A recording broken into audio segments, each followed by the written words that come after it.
Hi there. I'm really excited to bring to you on this video section Denise Tetro's show. One of the reasons we want you to see Denise's show is like everybody else who started in Alouette, Denise learned the show by learning the show. She memorized her show, she practiced it. But we constantly hear from beauty consultants that they're starting their shows late and they're getting home late. And I really believe that if consultants knew how quickly they could do a good show and get good results, that they would be willing and want to do more shows. So Denise didn't start out having one of the shortest nights of anybody in the management team. It was something she worked on, and there were very specific things she did. So I'm going to interview Denise a little bit, and then we're going to go through every segment of Denise's show so you can watch her show through this video, or you can just watch segments of it. Okay, so Denise, you can move up a little bit here. Okay, so did you always get home early? No.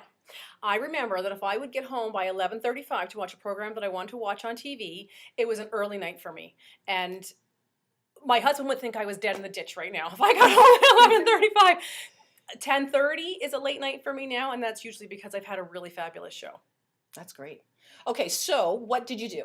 Well, the show did used to be longer. Right. So I have it naturally shortened, but I think, focused on getting the people up to the consultations fast.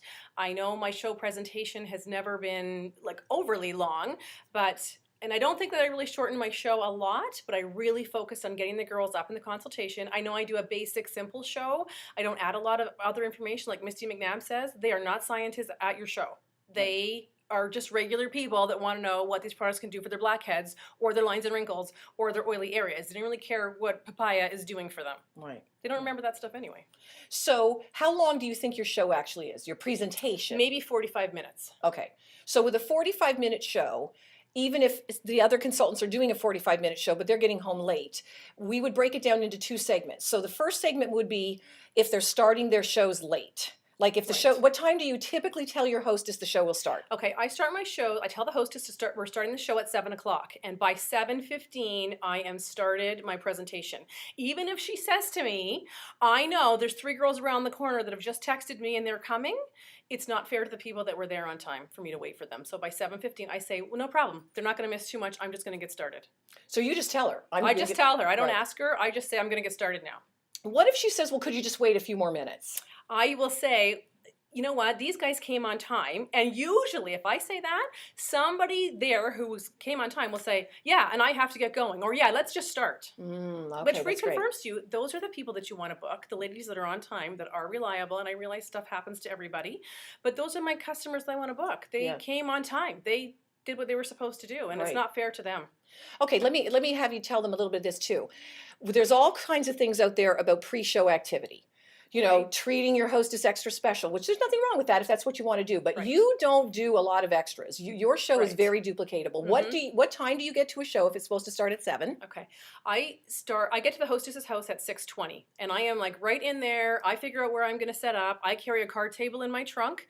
And oftentimes I use it just in case. I don't want her to have to go to the attic or run to the next door neighbors and whatever, and me waiting for her. I want to set the table up and get going. And so I'll tell her, go ahead and finish your refreshments or whatever you're doing, and then come right back. I will have her go to the bathroom while I'm still setting up to do her cleanser and her scrub. I don't go in with her. I don't massage it on her face. She goes in and does that while I'm still setting up. And then I just hand her the cotton pad, do the toner, the spray. I massage the moisturizer into her face, and she loves it, and it's relaxing, and it's pamper. That's it. Occasionally, I remember to give her a hand massage. But typically, as soon as she's done, she's up with the chair and got stuff to do, and somebody's already arrived. Right. So I start doing the hand massage on those people the second they get in the door, and do the enzyme peel before the show starts on their other hand. And I tell them I'm doing this while I'm waiting for the other guests to arrive. Okay, so when the first person comes in, what if you're not done your hostess? Or are you always done your hostess? No, I'm typically not, especially if people come early. That's fabulous. So I'm not typically done my hostess yet, so I'm still chit-chatting with the hostess and chit-chatting with that lady too, trying to get to know her. Has she ever been to a show before? How does she know the hostess? That kind of thing. Okay. All right, so she comes in and you do the hand massage on one hand. Yeah. And then you have her do the enzyme peel on the other hand? Yes, I will put on the back of her hand and say, okay, you're just going to massage this in a circular motion. It's not going to rub in. It feels like a gel, then it feels watery, and then you'll feel your dead skin peeling off, and then I'm going to come back and just give you a little wipe to wipe it up with. Okay. Move on to the next girl. All right. So the next. Because as I've done her hand massage, I've chit-chatted with her, asked her how she knows the hostess, did she work today, looked her in the eye, made that contact. So putting the enzyme peel on was really about getting the enzyme peel on her hand, not really anything else. Right. Okay. Do you, okay, so the show is starting and you can start it. Do you do an early bird draw or no? No, I did used to do an early bird draw. One of the things I'd noticed when I was at one point driving out of town, like over an hour to a bunch of shows, and I overcompensated in that case and just said to the lady, tell the guests I am going to be starting right on time at 7 o'clock. And typically I still didn't start right at 7 then, by 10 or a quarter after, but they were going to do an early bird draw for everybody who's there on time right at 7 o'clock, and I did the draw on time at 7 o'clock. And I said, tell all of your guests the lady's driving over an hour to get here, so we're going to be starting right on time. And then did the draw. And then I think, you know, like once you do a couple of shows and that's what you do, the next upcoming hostesses know that that's what you do, and so you don't have to continue to overcompensate. It's like when you do a show on a Friday night. Everybody wants to book on a Friday night. It's whatever you do in the show, that's what they expect you to do at the next show. Right. Okay. Now, the second half of it is getting people up for the consultations. And I know they'll hear the seeds through your show.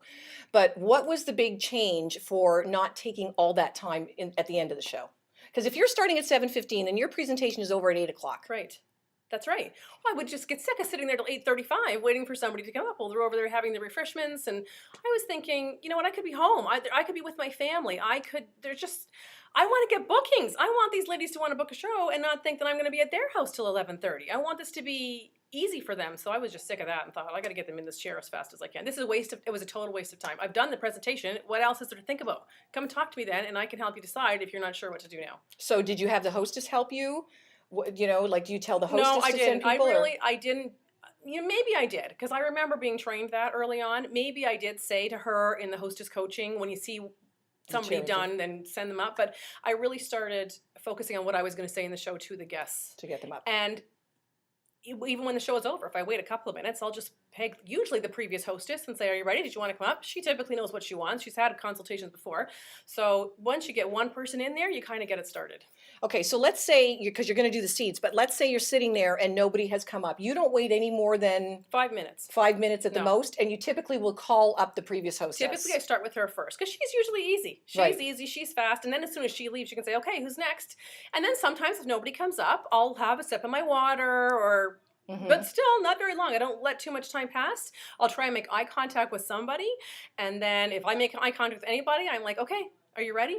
Come on up. And if I'm getting a feeling, it's like one of those shows where there's 8 guests there and 5 of them aren't going to order, nobody's making eye contact with me, I will get up and walk across the room and say, Deborah, did you want to order something tonight? Because if she doesn't, I'm out of there. Right. There's no point in me sitting around waiting. I want to find out. It doesn't happen often, but we've all had those shows, and if you haven't, you will have that eventually.